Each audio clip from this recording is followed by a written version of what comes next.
Hello friends, তো আজ আমি বানাবো কিছু স্টিকার্স।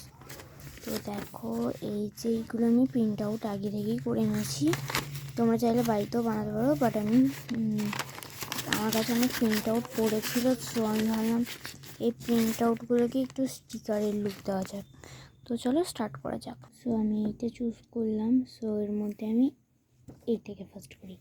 সো চলো করা যাক। বেশি কিছু লাগবে না, একটা কাঁচি আর একটা স্যালো টেপ, ঠিক আছে? চলো এটাকে কাট করা যাক নর্মালভাবে, যেভাবে কাটিং করা হয়, জাস্ট নর্মাল উপায়ে, ঠিক আছে? কাট করে এই চাই শেপটাকে ভালো করে কেটে নিই। চলো, তো গাইস এই যে কাট আউট করে নিয়েছি, এটা কিন্তু এখানে দাগ দেওয়া ছিল, তোমরাও দাগ মিলিয়েই কেটো।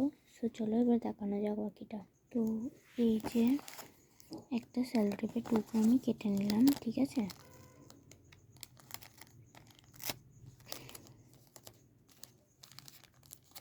ওকে লাগিয়ে দেবো। তো লাগিয়ে দেওয়ার পর এটা একটু উল্টে দিলাম, ঠিক আছে? কারণ আমি এরপরে এটা রাখবো যেটাতে সেই কভারটা আর কি বানাবো। চলো স্টার্ট। সো এই যে আমি পেপারটাকে এরকম করে কেটে নিলাম, ঠিক আছে? আমি পুরো ফুল একটা সাইড কেটে নিয়েছি, কারণ আমার একটা সাইডের মধ্যেই যথেষ্টভাবে হয়ে যাবে। সো এইটার মধ্যে আমি একটা স্যালো টেপের প্রলেপ দেবো, ঠিক আছে? তো চলো করা যাক। তো এই যে আমি রেডি হয়ে গেছে একটা পাটে স্যালো টেপ লাগিয়ে। তো এটাকে এবার কাট আউট করতে হবে, ঠিক আছে? তো দেখে শুনে এটাও করতে হবে। আমি এরকম করে সাইডগুলো ধান মেপে, কোনোটাই যেন খারাপ না হয়, আমি এরকম করছি বলেই তোমরা যারা চাও যে ঠিক স্টিক টাইপটা না আসুক, মানে যেমন দেখতে তেমনই, মানে আসুক, এরকম বর্ডার আসুক।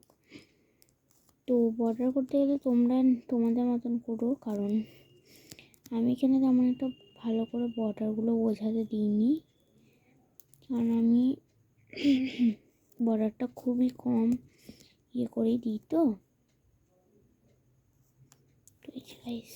রেডি, তৈরি হয়ে গেছে। এবার